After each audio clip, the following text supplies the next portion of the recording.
Thank you madam. दोस्तों नमस्कार, मैं डॉक्टर श्याम गुलो फिर से एक बार आपका इस ट्रेनिंग सेशन में स्वागत करता हूं। मैं आशा करता हूं कि आप सभी लोग स्वस्थ हैं और आप अपने साथ अपने परिवार का यानी घर का परिवार और एमसीएल परिवार दोनों का ख्याल रख रहे हैं। मैं ये भी उम्मीद करता हूं कि आप सभी लोग 1 घंटा बहुत अच्छी एक्सरसाइज कर रहे हो, अपने हार्ट अपने लंग को मजबूत कर रहे हो और अपनी इम्यूनिटी को बढ़ा रहे हो। तो चलिए शुरुआत करते हैं आज के इस सेशन के साथ।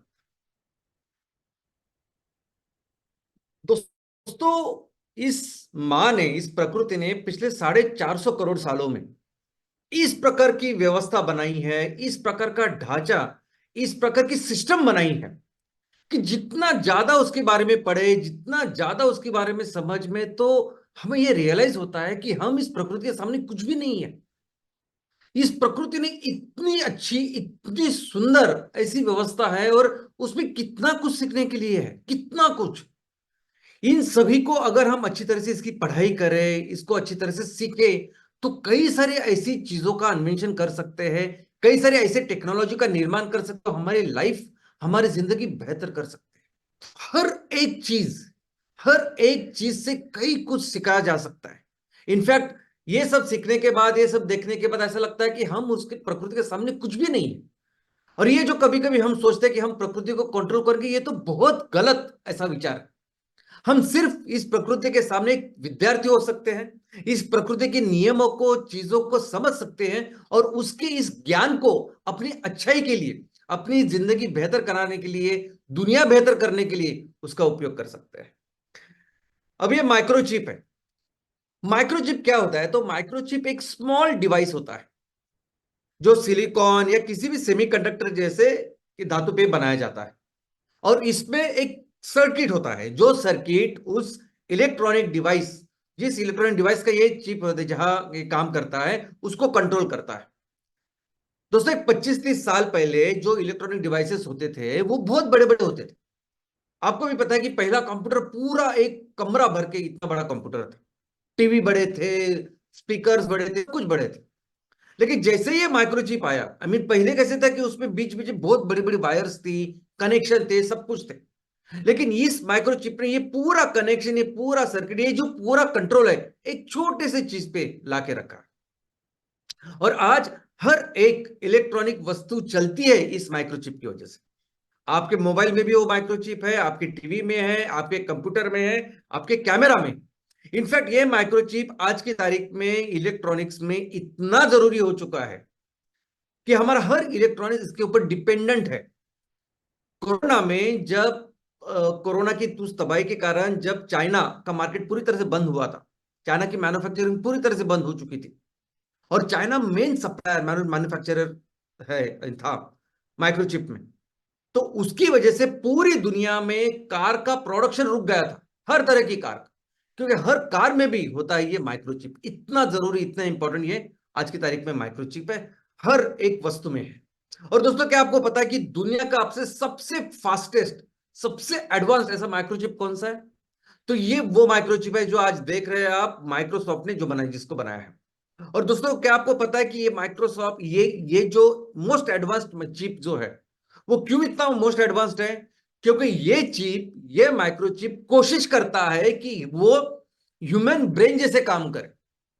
ये माइक्रोचिप इसलिए सबसे एडवांस्ड है क्योंकि वो कोशिश करता है कि हमारे जो मगज है, हमारे जो ब्रेन है, उस ब्रेन के जैसे वो काम करे। प्रकृति ने ऑलरेडी जो चीज बनाई है उसको उसकी तरह काम करने की कोशिश कर रहा है, और उस कोशिश में ये दुनिया का सबसे फास्टेस्ट, दुनिया का सबसे मोस्ट एडवांस्ड ऐसा चिप बन चुका है। तो दोस्तों, यही एक खूबी हमारी इस प्रकृति की माँ की, कि जितना ज्यादा हम उसको अच्छी तरह से समझे, उतनी बेहतर टेक्नोलॉजी का निर्माण करते हैं। तो चलिए आज एक ऐसी ही व्यवस्था हम देखते हैं, और उस व्यवस्था का नाम है ह्यूमन ब्रेन। दोस्तों, वैसे तो जितने भी एनिमल, जितने भी प्राणी इस संवर्ग में आते हैं, प्राणी में जितने भी एनिमल्स है, अलग अलग प्रकार के, हर एनिमल्स में ब्रेन होता है, नर्वस टिश्यू होता है। अलग अलग एनिमल्स के अलग अलग लेवल के, उनकी जो इवोल्यूशन है उसके हिसाब से ये ऑर्गेनाइज अनऑर्गेनाइज हो सकता है। लेकिन इन सभी एनिमल्स में, इन सभी प्राणी में सबसे ज्यादा डेवलप्ड अगर ब्रेन किसका है तो वो मनुष्य का है। क्यों? तो दो तीन उसमें खास खूबियां हैं। सबसे पहले तो इस मनुष्य में, ह्यूमन बॉडी में, जो बॉडी साइज है, बॉडी के हिसाब से उस जो ब्रेन की साइज है वो सबसे ज्यादा है। ये जो प्रोपोर्शन है ये दुनिया में सबसे ज्यादा है। इतने बड़े प्रोपोर्शन में ये जो ब्रेन है वो किसी का नहीं। अगर एक्चुअल वेट में देखेंगे, अगर ये ह्यूमन ब्रेन 2 किलो का होता है तो एक्चुअल वेट में हाथी का ब्रेन ज्यादा है, 5 किलो। व्हेल जो फिश होता है सबसे बड़ा, उसका ब्रेन 6 किलो तक हो सकता है। लेकिन ये सब अगर उसकी बॉडी और ब्रेन के प्रोपोर्शन में आप देखें तो बहुत कम है। और मनुष्य एकमेव ऐसा प्राणी है कि जिसकी बॉडी के हिसाब से बहुत बड़ा ऐसा ब्रेन है। हमारे साइज के हिसाब से 2% हमारा ब्रेन की साइज होती है, ब्रेन का वेट होता है। दूसरा, जितने भी इस ब्रेन में जो नर्वस टिश्यू होते हैं, जो नर्व सेल्स या न्यूरॉन होते हैं, उस न्यूरॉन की संख्या इस मनुष्य के अंदर, इस मनुष्य के दिमाग में दुनिया में सबसे ज्यादा है। हमारे एक मेंदु में 100 बिलियन यानी 100 अब्ज इतने न्यूरॉन्स, इतने नर्व सेल है जो दुनिया में किसी भी एनिमल्स में नहीं है। इसके अलावा ये जो ब्रेन है ये सबसे ज्यादा एनर्जी कंज्यूम करता है। हम जितनी भी एनर्जी लेते हैं, कंज्यूम करते हैं, 20%, यानी वैसे देखा जाए तो वेट कितना है ब्रेन का, सिर्फ 2%, लेकिन उसको एनर्जी कितनी लगती है बॉडी की, तो 20% ये एनर्जी कंज्यूम करता है। तो ये तीनों बहुत खास है जो हमारे मनुष्य के ब्रेन को बहुत खास डेवलप बनाती है। दोस्तों, वैसे तो हर एक एनिमल्स में ये ब्रेन है। ब्रेन बेसिकली एक नर्वस टिश्यू होता है जो ऑर्गेनाइज हो सकता है, अनऑर्गेनाइज हो सकता है। और आप ये जो एनिमल है, ये जो प्राणी है, वो किस लेवल के डेवलप्ड है उसके ऊपर डिपेंडेंट है कि उनका नर्वस टिश्यू किस तरह से डेवलप है। आपका नर्वस टिश्यू उस एनिमल में ऑर्गेनाइज है, नहीं ऑर्गेनाइज है, प्रोटेक्टेड है, नहीं प्रोटेक्टेड है, इसके ऊपर ये एनिमल्स के 2 कैटेगरी हो चुके हैं। एक कैटेगरी ऐसे जिसे वर्टेब्रेट्स कहते हैं।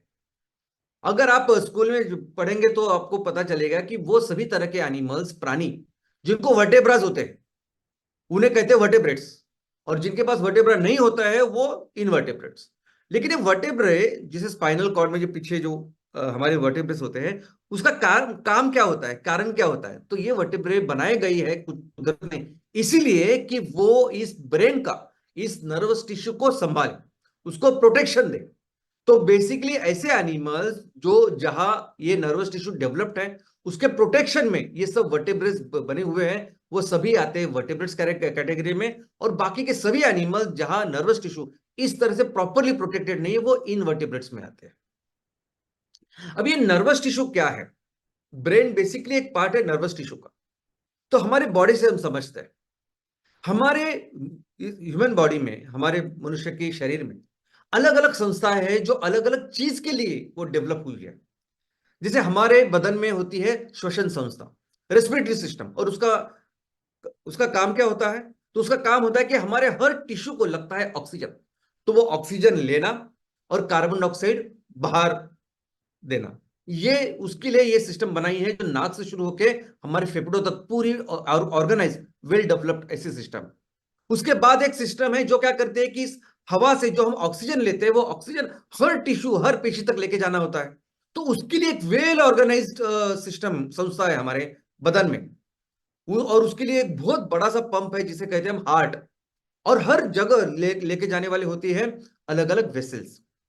और ये जो धमनियां होती है, ये जो ब्लड वेसल्स होते हैं, ये एक्चुअली वो ऑक्सीजन हर टिश्यू तक लेके जाती है, कार्बन डाइऑक्साइड लेके आती है और फिर से हम कार्बन डाइऑक्साइड निकाल देते हैं। और इस पूरे संस्था को हम कहते हैं कार्डियोवास्कुलर सिस्टम। वैसे एक संस्था है डाइजेस्टिव सिस्टम। हम जो खाना खाते हैं वो खाना चबाने के बाद उसका हजम होना, उससे ऊर्जा लेना, और जो नहीं चाहिए वो निकाल देना, ये पूरी सिस्टम जो है उसे कहते हैं डाइजेस्टिव सिस्टम। तो वैसे ही ये सिस्टम है जिसका नाम है नर्वस सिस्टम। अब इस नर्वस सिस्टम का काम क्या है, मैकेनिज्म, ऑब्जेक्टिव क्या है? तो दोस्तों, हमारे जो बदन है, हमारा जो शरीर है, इस शरीर को कई तरह के अलग अलग स्टिमुलस कंटिन्यूसली मिलते हैं, स्टिमुलस मिलते हैं, सेंसेशन हमें मिलते हैं। अभी ये स्टिमुलस, ये सेंसेशन, ये जो फीडबैक हमें मिलता है, इस फीडबैक के ऊपर अब क्या करना है, ये ये सोच के वो काम पूरा करना, ये पूरा मैकेनिज्म होता है इस नर्वस सिस्टम का। यानी आप घर में हो, आप जंगल में हो, आप पानी में हो, हवा में हो, जो भी हो, आप मनुष्य जो भी काम कर रहे हो, उस काम कर रहे में कौन से स्टिमुलस आ रहे हैं, क्या करना चाहिए।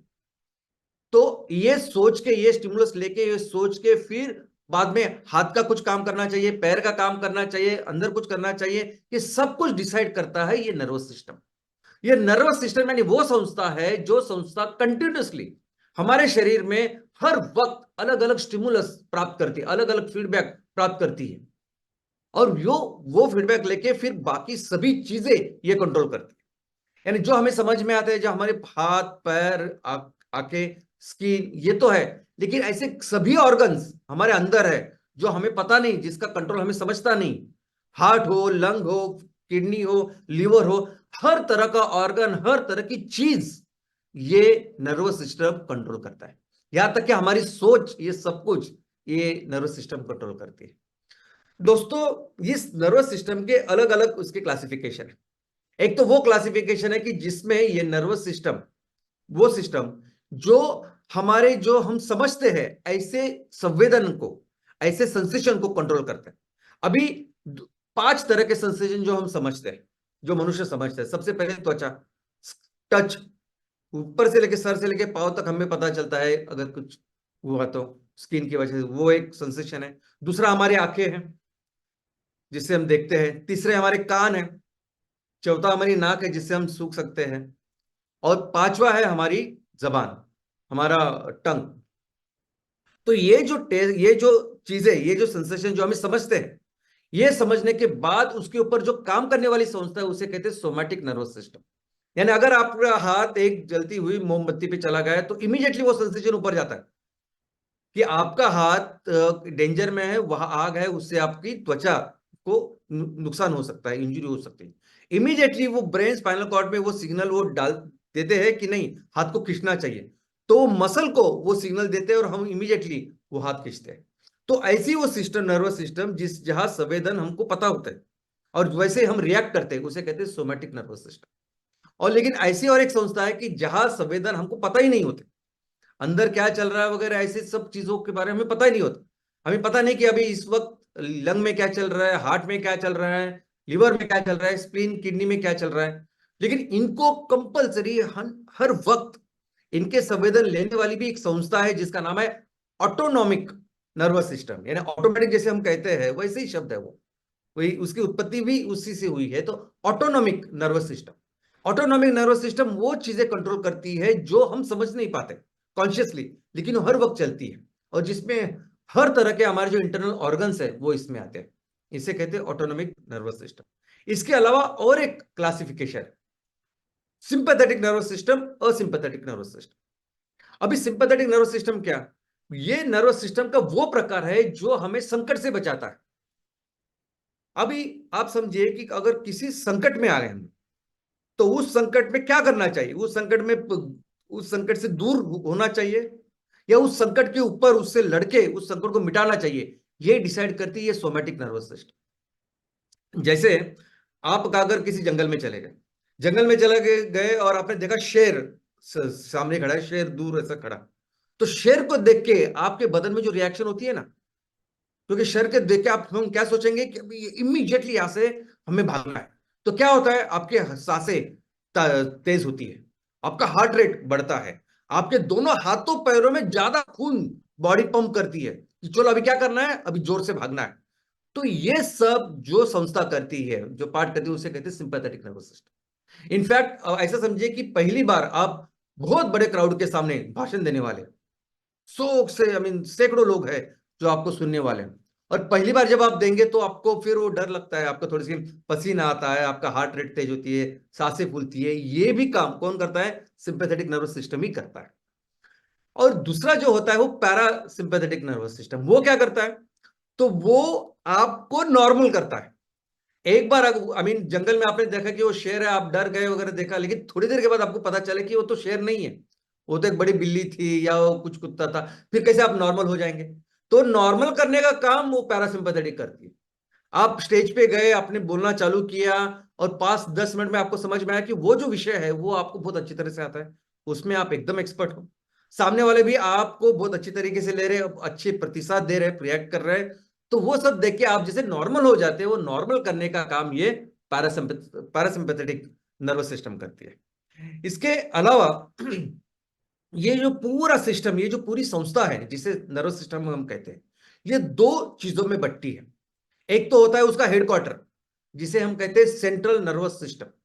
अभी ये जो हेडक्वार्टर है, ये बेसिकली पूरी संस्था को मैनेज करता है। ये हर एक चीजों से वो सेंसेशन लेना, उसको समझना, उसको प्रोसेस करना और डायरेक्शन देना कि अब ये करना है, ये करना है। ये सब करने का काम पूरी तरह से हर जो चीजें हम समझते हैं, जो सेंसेशन हम समझते हैं, 5 तरह के सेंसेशन जो हम समझते हैं, ये सभी सेंसेशन और ऐसे सभी चीजें जो हम नहीं समझते नॉर्मली, ये सभी चीजों का काम, कंट्रोल करने का काम, उनको डायरेक्शन देने का काम करती है हमारी सेंट्रल नर्वस सिस्टम। ये हेडक्वार्टर, ये हमारी मज्जा संस्था का या नर्वस सिस्टम का हेडक्वार्टर, और इसमें ब्रेन और स्पाइनल कॉर्ड होता है।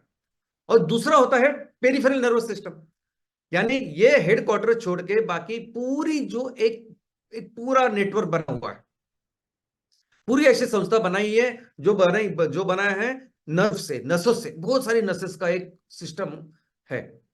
अभी वो सिस्टम क्या करता है कि हर वक्त हमारी इस हेडक्वार्टर को वो संवेदन पहुंचाता है, सेंसेशन पहुंचाता है। तो इसलिए जो सिस्टम है, ये हर तरह के हमारे ऑर्गन, हमारी स्किन, हमारी जितनी भी चीजें है उससे कनेक्टेड होता है। और हर वक्त वो चीजें किसको देता है? हेडक्वार्टर को देता है, मेंदु, हमारा ब्रेन, हमारा स्पाइनल कॉर्ड को देता है। और फिर ब्रेन वो डिसाइड करता है कि अभी क्या करना है, तो वो जो डायरेक्शन देता है, वो डायरेक्शन लेके फिर से वो संदेश लेके जाना और वो काम करना, हाथ से, पैर से, जो भी चीज है, वो सब करने का काम भी ये पेरिफेरल नर्वस सिस्टम करता है और हर चीजों को कंट्रोल करता है। दोस्तों, अभी ये सेंट्रल नर्वस सिस्टम जो है, हेडक्वार्टर जो है, इसमें बेसिकली होता है ब्रेन और स्पाइनल कॉर्ड। ये हेडक्वार्टर बहुत अच्छी तरीके से ये कुदरत संभालती है। कुदरत ने इसको अच्छे रखने की एक बहुत अच्छी व्यवस्था की है। सबसे पहले तो इसको सुरक्षित रहना चाहिए, क्योंकि ये पूरे चीजों का नियंत्रण करता है, हमारे पूरे बदन का हर चीज का, सोच से लेके हर चीज जो हम करते हैं, हर चीज का नियंत्रण ये सेंट्रल नर्वस सिस्टम करता है या हेडक्वार्टर करता है। तो इस हेडक्वार्टर को अच्छी तरह से कुदरत संभालती है। इसको ऊपर अगर आप देखोगे तो ब्रेन के लिए बहुत अच्छे उन्होंने बोन का प्रोटेक्शन बनाया हुआ है। स्पाइनल कॉर्ड रखे तो बायोस, उसके लिए भी बहुत अच्छे बोन्स का एक प्रोटेक्शन बनाया हुआ है। लेकिन सिर्फ बोन नहीं है, उसके अंदर भी एक फ्लूइड है, यानी ये ब्रेन और स्पाइनल कॉर्ड के अंदर उसके आजू बाजू एक फ्लूइड है जो उसको हमेशा, उसका जो प्रेशर अब्सॉर्ब करता है और उसको हमेशा अच्छा रखता है। तो ब्रेन और स्पाइनल कॉर्ड ये होते हैं सेंट्रल नर्वस सिस्टम। और पेरिफेरल नर्वस सिस्टम में कई सारे अलग अलग नसें हैं।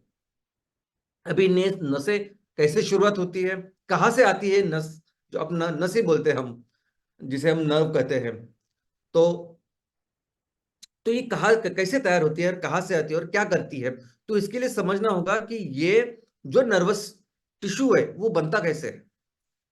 दोस्तों, हर जो स्ट्रक्चर है ना बॉडी में, उसकी एक अपनी अपनी उसका एक स्ट्रक्चर है। यानी अगर आप लंग देखोगे, फेफड़े, तो उसका एक टिश्यू जो होता है ना, उसका एक अलग टाइप है, वो अलग जैसा रहता है। आप हार्ट के टिश्यू देखोगे तो हार्ट के पेशी अलग अलग दिखते हैं। किडनी के पेशी देखेंगे तो किडनी के पेशी वैसे बने। कुदरत ने हर पेशी को ऐसे बनाया है कि जैसे वो अपना काम करे। यानी हर पेशी को जितनी हम पढ़ाई करेंगे तो पता चलता है कि कुदरत ने कितने डिटेल में हर चीज बनाई है। वैसे ही अगर ये नर्वस टिश्यू की जो पेशी है, उस एक पेशी को कहते हैं नर्व सेल या न्यूरॉन। और इसका स्ट्रक्चर अगर आप देखोगे तो इसका स्ट्रक्चर कैसा है? नॉर्मली एक सेल होती है, एक सेल बॉडी होती है। तो वैसे ही सेल बॉडी है, उसके अंदर एक न्यूक्लियस है, और उस सेल बॉडी को कई सारे ब्रांचेस है, कई सारे छोटे मोटे ब्रांचेस है। जो छोटे छोटे ब्रांचेस है उसे कहते हैं हम डेंड्राइट्स। और एक बहुत लंबा ब्रांच होता है जिसे कहते हैं एक्सॉन। अभी ये जो नर्व सेल है, ये जो न्यूरॉन है, एक दूसरे के साथ जुड़े हुए रहते हैं। किसके जरिए? तो डेंड्राइट्स। तो एक दूसरे न्यूरॉन के साथ, एक तो वो छोटे छोटे ब्रांचेस के साथ जुड़ते हैं जिसे डेंड्राइट्स कहते हैं, नहीं तो जो सबसे लंबा जो एक्सॉन है उससे जुड़ते हैं। अभी दोस्तों, ये जो नर्व है, ये नस कैसे बनती है? तो ये नस होती है वो एक्सॉन, जो उसकी नर्व, उसकी जो बॉडी है, सेल है, उस नर्व सेल का, उसका जो हेड, जो सेल है, सेल बॉडी और न्यूक्लियस जो है, वो सेंट्रल नर्वस सिस्टम में होता है, वो इंपॉर्टेंट होता है। और उससे जो निकलता है एक्सॉन, उससे बनती है नर्व। यानी अगर आप नर्व का स्ट्रक्चर देखोगे तो वो स्ट्रक्चर में होता है वो बेसिकली वो सबसे लंबा उसका ब्रांच, जो होता है। और ये जो होते हैं, जो सेल बॉडी, यानी अगर आप इसमें देखोगे तो जो सेल बॉडी होती है वो सेंट्रल नर्वस सिस्टम में, ब्रेन में और स्पाइनल कॉर्ड में होती है। और इसलिए ये जो सेल बॉडी होती है, इसे ये जो एक साथ जब होती है तो वो ग्रे मैटर बनाती है, यानी वो ग्रेइश दिखती है। और बाद में जो एक्सॉन बाहर जो निकलता है वो व्हाइट जैसे दिखता है, और एक्सॉन के साथ बाकी की जो चीजें आजू बाजू जो होती है वो सब व्हाइट जैसे दिखती है। तो इसे कहते हैं व्हाइट मैटर, और जो मेन न्यूक्लियस है उसे कहते हैं ग्रे मैटर। तो दोस्तों इस चीज से, इस ग्रे मैटर की जो एक्सॉन निकलती है वहां से होती है नर्व की शुरुआत, नर्व तैयार वहां से होती है। तो हमारे बदन में, हमारे शरीर में दो प्रकार के नर्व्स है। एक वो नर्व्स है जो हमारे ब्रेन से आती है, उसे कहते हैं क्रैनियल नर्व्स। हमारे बदन में 12 क्रेनियल नर्व्स है। 12, 12 का मतलब है 12 जोड़ियां, 12 एक तरफ, 12 राइट 12 लेफ्ट। हर जो नर्व होती है वो दो इसमें होती है, एक राइट होती है एक लेफ्ट होती है। तो हमारे जो दिमाग से, ब्रेन से जो आती है वो कितनी है, 12 नर्व्स है। और वो क्या काम करती है, तो हमारा वो हेड फेस नेक जो है, यानी हेड है, फेस नेक, ये जो है उस चीजों को पूरी तरह से, उसके मसल्स, हर तरह का जो कार्य है उसको कंट्रोल करती है, उसका कार्य करती है। और इसलिए कभी भी यहाँ कुछ हो, कुछ भी प्रॉब्लम हुआ, यानी डॉक्टरों ने ये पढ़ाई की होती है कि अगर यहाँ आपको कुछ प्रॉब्लम हुआ है तो इसका मतलब कौन सी नर्व अफेक्टेड है, उसके हिसाब से काम होता है। और वैसे ही स्पाइनल कॉर्ड से जो नसें निकलती है उसे कहते हैं स्पाइनल नर्व्स अलग। और ये फिर इस नेक के नीचे सब कुछ चीजें ये कंट्रोल करती है। दोस्तों स्पाइनल कॉर्ड भी अगर आप देखोगे ना, जो हमारी नेक से शुरू होके नीचे लोअर बैक तक जाता है, इसका भी हम एक क्लासिफिकेशन कर सकते हैं। एक वो स्पाइनल कॉर्ड जो हमारे नेक में है, एक वो स्पाइनल कॉर्ड जो हमारी चेस्ट में है, नीचे जो कमर में है वो स्पाइनल कॉर्ड, ऐसे चार उसके प्रकार है। तो इसीलिए जो स्पाइनल नर्व्स निकलती है ना, ये भी चार प्रकार की होती है। तो सबसे पहली होती है जो नेक के लिए होती है, उसे कहते हैं सर्वाइकल, सर्वाइकल स्पाइनल नर्व्स। और ये टोटल 8 इतनी सर्वाइकल नर्व्स है। उसके बाद होती है थोरैसिक, थोरैक्स, जो जो चेस्ट के लिए, चेस्ट के जो स्पाइनल कॉर्ड है वहां से निकलते हैं, और लगभग 12 ऐसे टाइप्स है। लंबार यानी लोअर जो बैक है, अपर बैक, तो उसे कहते हैं लंबार, जो 5 टाइप की होती है, और सैक्रल ऐसी 5 टाइप की होती है, और आखिरी में एक कॉक्सिक्स की ऐसी स्पाइनल नर्व्स होती है। और दोस्तों ये सभी जो स्पाइनल नर्व्स है ना, ये बेसिकली सब चीजें कंट्रोल करती है।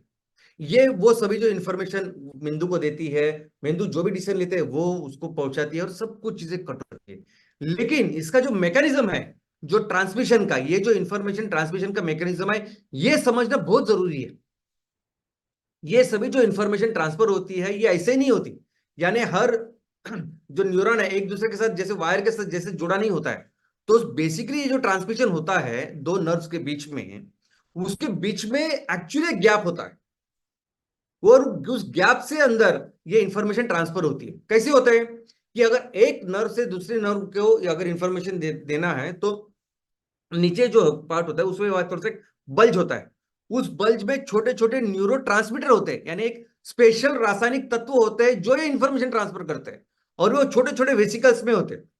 तो जैसे इंफॉर्मेशन देनी है तो वो न्यूरो ट्रांसमीटर वहां जाते हैं, वहां से न्यूरो ट्रांसमीटर रिलीज होते हैं, और वो न्यूरो ट्रांसमीटर सामने वाले जिसको इंफॉर्मेशन देनी है वहां रिसेप्टर होते हैं, वहां जाके वो इंफॉर्मेशन पहुंचाते, वहां जाके वो कनेक्ट हो जाते हैं। ऐसा चलता है, यानी पूरी तरह से ऐसे कनेक्टेड नहीं होता, तो उसके बीच में गैप होता है, और ये सिस्टम होती है, जिस सिस्टम की वजह से ये सब इंफॉर्मेशन ट्रांसमिशन होते हैं, जिसे न्यूरो ट्रांसमिशन कहते हैं। अभी दोस्तों ये जो इंफॉर्मेशन ये जो मनुष्य ने ली है, अभी इस इंफॉर्मेशन के ऊपर भी मनुष्य ने कई सारे टेक्नोलॉजी का निर्माण किया। इनफैक्ट ये जो नर्वस सिस्टम जिस तरीके से काम करती है आज की तारीख में, उस चीज के ऊपर काम करने वाली ऐसी यंत्रणा, ऐसी टेक्नोलॉजी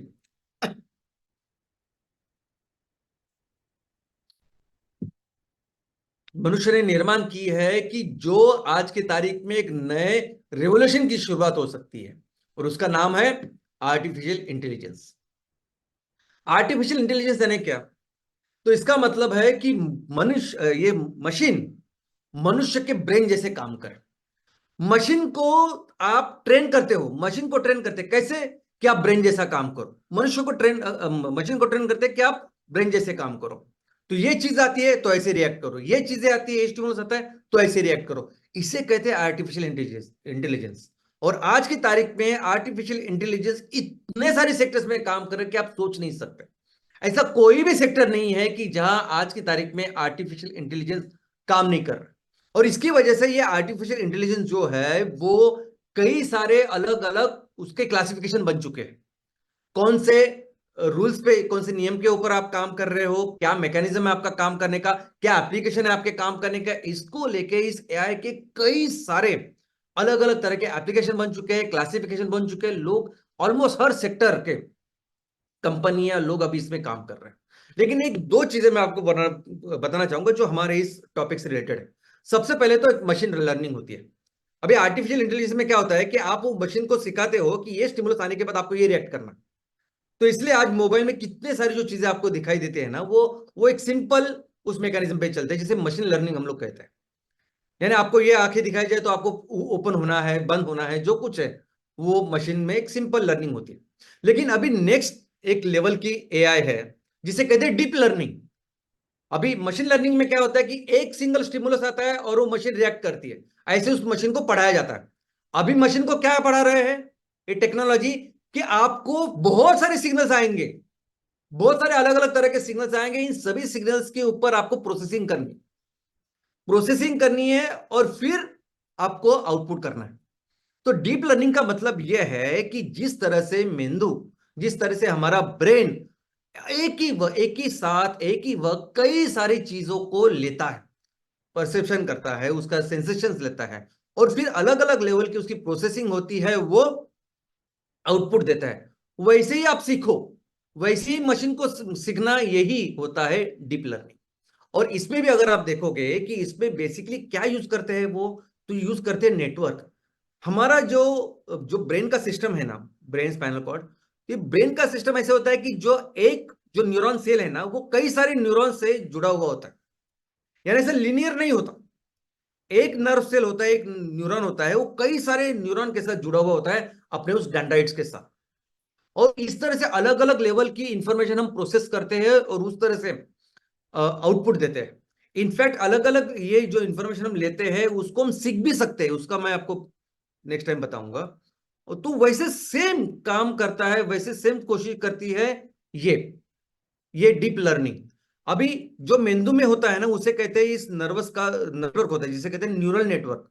अभी डीप लर्निंग में जो टेक्नोलॉजी तैयार कर रहे हैं उसमें भी उन्होंने यही नाम रखा है, न्यूरल नेटवर्क। तो डीप लर्निंग में क्या हो रहा है, तो न्यूरल नेटवर्क का इस्तेमाल हो रहा है जहां एक डेंड्राइट, एक न्यूरॉन कई सारे न्यूरॉन के साथ जुड़ता है, इंफॉर्मेशन लेता है, प्रोसेस करता है और फिर आगे रिस्पॉन्स देता है। वैसे ही सेम कोई भी इंफॉर्मेशन जब आपके पास आती है, अभी डीप लर्निंग देखिए आप, डीप लर्निंग में अलग अलग तरह के स्टिमुलस आ रहे हैं। और फिर अभी साइंटिस्ट किसके ऊपर काम कर रहे हैं, इंजीनियर्स किसके ऊपर काम कर रहे हैं, तो उसमें अलग अलग लेवल की प्रोसेसिंग के लेवल से प्रोसेसिंग हो रही है, जिसे हिडन लेयर उन्होंने कहा, hidden layer 1, hidden layer 2, hidden layer 3 and ultimately फिर रिस्पॉन्स।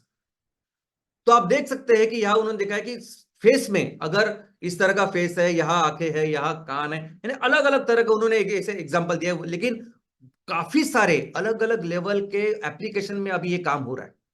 अभी आप बिलीव नहीं करेंगे, लेकिन दुनिया के सबसे बड़ी बड़ी कंपनियां, यानी सबसे फास्टेस्ट कंपनियां, दुनिया की सबसे बड़ी कंपनियां कौन है, जो कंपनी अभी टेक्नोलॉजी में काम कर रही है, जो कंपनी अभी इस चीजों को सीख रही है और उसका फायदा, उसका उपयोग कैसे बिजनेस में कर सकते हैं, कैसे टेक्नोलॉजी डेवलप करने में कर रहे हैं, उससे कर रहे हैं। वैसे ही आज की तारीख में सभी बड़ी बड़ी कंपनियां, यानी आप एप्पल, गूगल, फेसबुक, अमेजॉन, जितनी भी टेक्नोलॉजी डेवलपमेंट कंपनीज है दुनिया की, वो सभी अभी डीप लर्निंग के ऊपर काम कर रहे हैं। इनफैक्ट इस साल 2024-25 में